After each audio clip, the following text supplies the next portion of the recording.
2025 সালের 7 মে বুধবারের প্রথম প্রহরে পাকিস্তানের বিরুদ্ধে বড় ধরনের সামরিক অভিযান চালায় ভারত।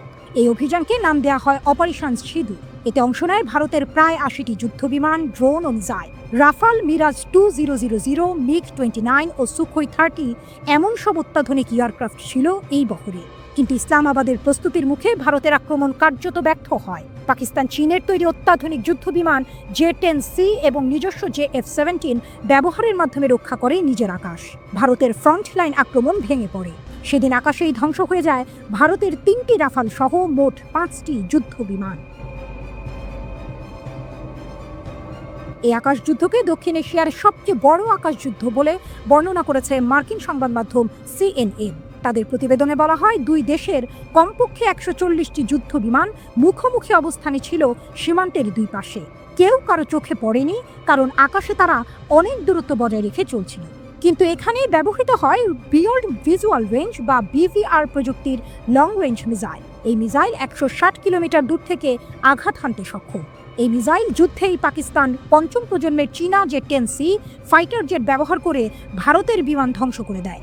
CNN জানায়, এই অভিযানে J-10C যুদ্ধবিমান ছিল মূল চালিকা শক্তি। এর সাহায্যে ভারতের রাফাল ও অন্যান্য ফাইটার জেট ভূপাতিত হয়। এর মাধ্যমে দক্ষিণ এশিয়ার আকাশে শক্তির ভারসাম্যে বড় রকমের পরিবর্তন চলে আসে। পাকিস্তানের পররাষ্ট্রমন্ত্রী ইসাকদার জানান, ভারতীয় বিমানবহর ধ্বংসের পুরো সক্ষমতা পাকিস্তানের ছিল, তবে শুধুমাত্র হামলাকারী বিমানগুলোকেই লক্ষ্যবস্তু করা হয়। তাই 5টি যুদ্ধবিমান ভূপাতিত হলেও বাকি বিমানগুলো ফিরতে পেরেছে। 2022 সালে পাকিস্তান চীনের কাছ থেকে অত্যাধুনিক J-10C যুদ্ধবিমান কেনে। এটি 4.5 জেনারেশনের মাল্টি-রোল ফাইটার জেট তৈরি করেছে চীনের চেংদু এয়ারক্রাফট কর্পোরেশন। এই বিমানকে বলা হয় ভিগোরাজ ড্রাগন, যার মধ্যে রয়েছে AESA রাডার, উন্নত অ্যাভিওনিক্স এবং দুর্দান্ত লক্ষ্যভেদী ক্ষমতা। পাকিস্তানের 15 নম্বর কোবরা স্কোয়াড্রন এই বিমান পরিচালনা করে। ভারতের বিরুদ্ধে এই জেট ব্যবহার করে PL-15 ইয়ার-টু-ইয়ার মিসাইল ছোড়া হয়। এই ক্ষেপণাস্ত্র চীন দ্রুত এক্সপ্রেস ডেলিভারিতে পাকিস্তানকে সরবরাহ করে, বিশেষ করে পেহেলগামের ঘটনার পর। এটি শব্দের চেয়ে 5 গুণ দ্রুতগামী এবং 200 থেকে 300 কিলোমিটার দূরত্ব পর্যন্ত নিখুঁতভাবে আঘাত করতে পারে। চীনের aviation industry corporation of China তৈরি করে এই মিসাইল, যা এখন চীনের এয়ার কমব্যাট কৌশলের অন্যতম মূল অংশ। CNN বলছে, এই সফল প্রতিরক্ষার মধ্য দিয়ে পাকিস্তান শুধু নিজের সীমান্ত রক্ষা করেনি, বরং পুরো দক্ষিণ এশিয়ার আকাশে এক নতুন বার্তা দিয়েছে। কাশ্মীর থেকে ইন্দো প্যাসিফিক সব জায়গায় এই শক্তি শত্রুদের জন্য সতর্ক বার্তা হয়ে দাঁড়িয়েছে। এই লড়াইয়ে পাকিস্তান ভারতের তুলনায় এক ধাপ এগিয়েছে বলে মনে করেছে আন্তর্জাতিক বিশ্লেষকরা। পাকিস্তান প্রমাণ করেছে এটি এখন শুধু একটি পারমাণবিক শক্তিধর দেশ নয়, বরং আধুনিক প্রযুক্তি, দূরপাল্লার ক্ষেপণাস্ত্র এবং যুদ্ধ বিমানের মিশ্রণে একটি দুর্ধর্ষ আকাশ শক্তিও। আর ভারতের জন্য এই পরাজয় শুধু একদিনের যুদ্ধহানির ব্যর্থতা নয়, এটি একটি বড় কৌশলগত ধাক্কা। পাকিস্তানকে তবে এশিয়ার নতুন সুপার পাওয়ার।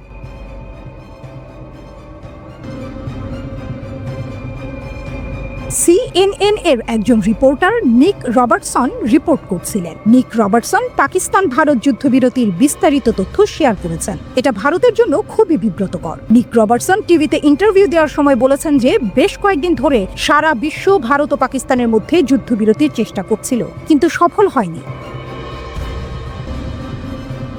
এরপর ভারত পাকিস্তানের এয়ারবেজে হামলা করে। ভারতীয় হামলার পর পাকিস্তান ভারতের ওপর অবিরাম ক্ষেপণাস্ত্র বর্ষণ করে এবং পাকিস্তানি ক্ষেপণাস্ত্র হামলার পর ভারত আলোচনার টেবিলে বসতে বাধ্য হয় এবং পাকিস্তানের ক্ষেপণাস্ত্র হামলায় ভারতকে পিছু হটতে বাধ্য করে। আমেরিকার পররাষ্ট্র দপ্তর সৌদি আরব ও তুর্কি কর্মকর্তাদের সাথে যোগাযোগ করে। সৌদি ও তুর্কি কর্মকর্তাদের সাথে যোগাযোগের পর কূটনৈতিকভাবে বিষয়টি সমাধান হয় এবং যুদ্ধবিরতি সম্ভব হয়। ভারতে যুদ্ধবিরতি চেয়েছিল।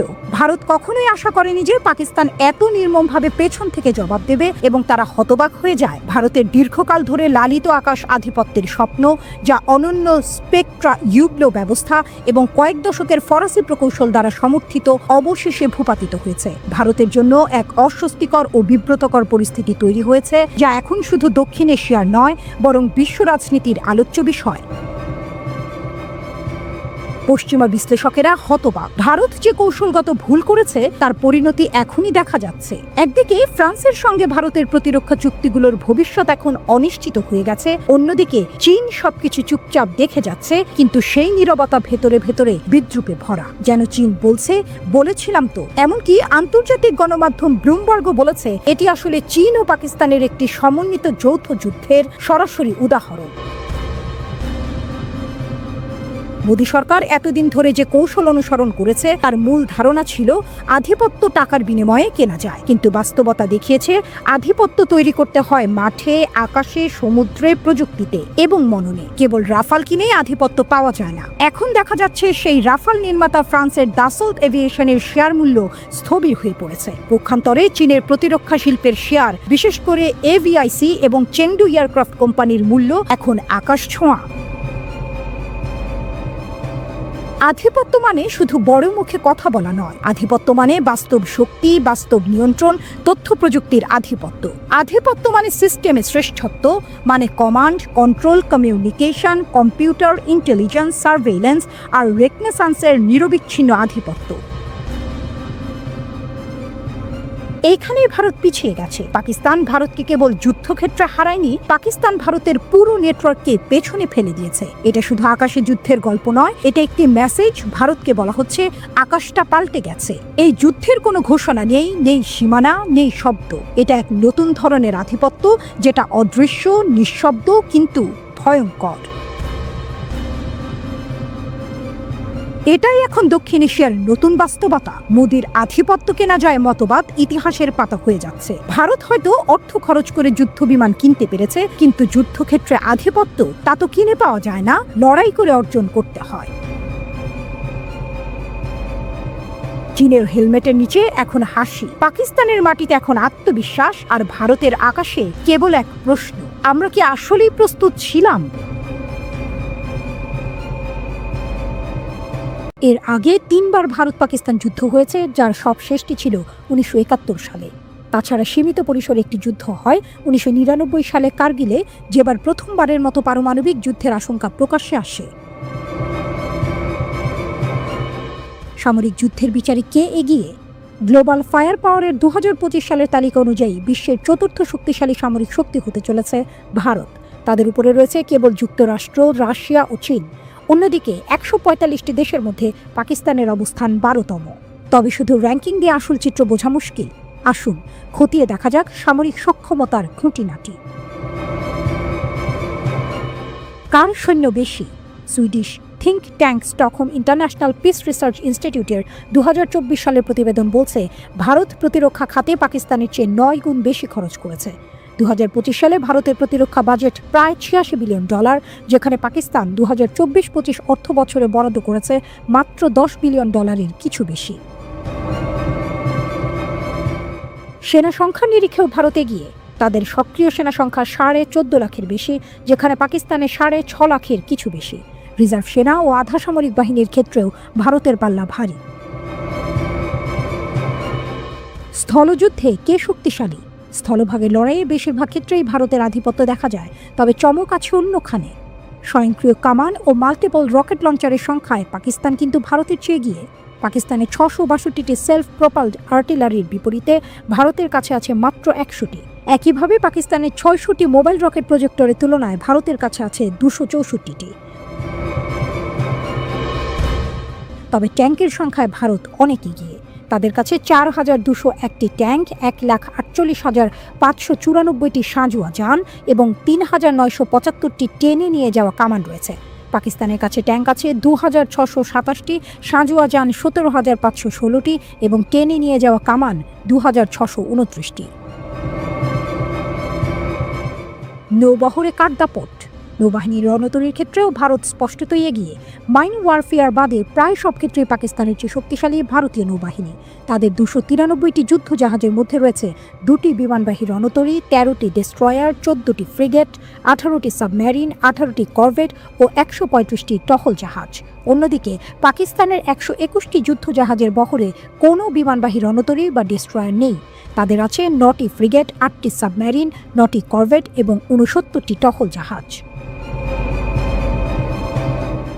আকাশে কার গর্জন বেশি? আকাশপথেও ভারতের শক্তি অনেক বেশি। ভারতীয় বিমান বাহিনীর অধীনে রয়েছে 31টি স্কোয়াড্রন, যেখানে প্রতিটি স্কোয়াড্রনে 17 থেকে 18টি যুদ্ধ বিমান থাকে। পাকিস্তানের আছে মাত্র 11টি স্কোয়াড্রন। গ্লোবাল ফায়ার পাওয়ারের তথ্য অনুযায়ী ভারতের মোট 2229টি বিমানের বিপরীতে পাকিস্তানের আছে 1399টি।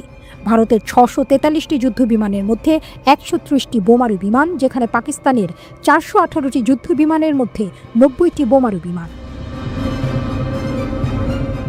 পাকিস্তানের সবচেয়ে কার্যকর যুদ্ধাস্ত্র হল যুক্তরাষ্ট্রের তৈরি F-16 এবং চীনের সহায়তায় তৈরি JF-17 থান্ডার। তবে গত কয়েক বছরে ভারতের বিমান বহরে যুক্ত হয়েছে ফ্রান্সের অত্যাধুনিক রাফাল যুদ্ধ বিমান, যা পারমাণবিক অস্ত্র বহনে সক্ষম এবং আকাশ থেকে আকাশে 150 কিলোমিটার ও আকাশ থেকে ভূমিতে 300 কিলোমিটার দূরের লক্ষ্যবস্তুতে আঘাত হানতে পারে। এছাড়াও ভারতের কাছে রয়েছে মিরাজ 2000 এর আধুনিক সংস্করণ সহ আরও অনেক শক্তিশালী যুদ্ধ বিমান। আকাশপথে ভারতের সক্রিয় বিমান ঘাঁটির সংখ্যা 311, যেখানে পাকিস্তানের 116টি। পরমাণু অস্ত্র সমানে সমানে টক্কর। পারমাণবিক অস্ত্রের ক্ষেত্রে সুইডিশ থিঙ্ক ট্যাঙ্ক সিপ্রির 2024 সালের প্রতিবেদন বলছে দুটি দেশ প্রায় একই অবস্থানে রয়েছে। ভারতের কাছে আনুমানিক 172টি এবং পাকিস্তানের কাছে 170টি পারমাণবিক ওয়ারহেড মজুদ আছে। তবে এর মধ্যে কতগুলো ব্যবহারযোগ্য অবস্থায় আছে তা নিশ্চিতভাবে জানা যায় না। সিপ্রির মতে পাকিস্তান মূলত ভারতের সঙ্গে পাল্লা দিয়েই পারমাণবিক অস্ত্র তৈরি করছে, যেখানে ভারত মনোযোগ দিয়েছে দূরপাল্লার অস্ত্রের দিকে, যা চীনকেও লক্ষ্যবস্তু করতে সক্ষম। উল্লেখ্য, ভারত ও পাকিস্তানের প্রতিবেশী চীনও পারমাণবিক শক্তিধর দেশ এবং 2024 সালে তাদের ওয়ারহেডের সংখ্যা উল্লেখযোগ্যভাবে বাড়িয়েছে। ক্ষেপণাস্ত্রের দৌড়। ক্ষেপণাস্ত্রের পাল্লা ও সক্ষমতার বিচারেও হাড্ডাহাড্ডি লড়াই। পাকিস্তানি ক্ষেপণাস্ত্র কর্মসূচিতে রয়েছে ক্রুজ, ট্যাকটিক্যাল ও স্বল্প মধ্যম পাল্লার ব্যালিস্টিক ক্ষেপণাস্ত্র। বাবর ও শাহিন 1-এর মতো স্বল্প পাল্লার ক্ষেপণাস্ত্রের পাল্লা 700 থেকে 1000 কিলোমিটার। মধ্যম পাল্লার গৌরী ও শাহিন 2-3 এর পাল্লা 2500 থেকে 2750 কিলোমিটার পর্যন্ত। পাকিস্তানের আবাবিল ক্ষেপণাস্ত্রটি একাধিক ওয়ারহেড বহনে এবং শত্রুর প্রতিরক্ষা ভেদ করতে সক্ষম, যা দক্ষিণ এশিয়ার প্রথম মাল্টিপল ওয়ারহেড বহনে সক্ষম ক্ষেপণাস্ত্র বলে মনে করেন বিশেষজ্ঞরা। অন্যদিকে ভারতের রয়েছে পৃথ্বী সিরিজ, যার পাল্লার 250 থেকে 600 কিলোমিটার এবং অগ্নি সিরিজ, যার পাল্লা 1200 থেকে 8000 কিলোমিটার। অগ্নি 5 একটি আন্তঃমহাদেশীয় ক্ষেপণাস্ত্র, যার পাল্লা 7 থেকে 8000 কিলোমিটার। এছাড়াও ভারতের কাছে রয়েছে নির্ভয়া ও ব্রহ্মোস এর মতো উন্নত ক্রুজ ক্ষেপণাস্ত্র। ব্রহ্মোস পারমাণবিক অস্ত্র বহনেও সক্ষম। 2024 সালে ভারত সফলভাবে একটি হাইপারসনিক ক্ষেপণাস্ত্রের পরীক্ষাও চালিয়েছে, যার পাল্লা 1500 কিলোমিটারের বেশি এবং যা আকাশ, স্থল ও জলপথ থেকে আঘাত হানতে সক্ষম। ড্রোন যুদ্ধ। আধুনিক যুদ্ধের অন্যতম গুরুত্বপূর্ণ হাতিয়ার ড্রোন। ভারত ও পাকিস্তান উভয় দেশই তাদের অস্ত্রাগারে ড্রোনের সংখ্যা বাড়াচ্ছে। বিদেশ থেকে উন্নত ড্রোন কেনার পাশাপাশি দেশীয় প্রযুক্তিতেও ড্রোন তৈরি করছে তারা। এই ড্রোনগুলো নজরদারি, গুপ্তচরবৃত্তি এবং নির্দিষ্ট লক্ষ্যবস্তুতে হামলার জন্য ব্যবহৃত হয়। প্রতিরক্ষা বিশ্লেষক রাহুল বেদি মনে করেন, আগামী কয়েক বছরে ভারতের কাছে প্রায় 5000 ড্রোন থাকবে। পাকিস্তানের ড্রোন সংখ্যা কম হলেও তাদের মধ্যে বৈচিত্র্য রয়েছে এবং প্রায় 10 থেকে 11 ধরনের আলাদা মডেল তাদের কাছে মজুদ আছে। ভারত সম্প্রতি যুক্তরাষ্ট্রের সঙ্গে $3.5 বিলিয়ন বিশাল ড্রোন চুক্তি করেছে, যার মধ্যে রয়েছে 31টি অত্যাধুনিক প্রেডেটর ড্রোন। পাকিস্তানের নিজস্ব তৈরি ড্রোনের মধ্যে শাহপার, বুরাক ও উকাপ উল্লেখযোগ্য। তারা তুরস্ক ও চীন থেকেও ড্রোন আমদানি করে।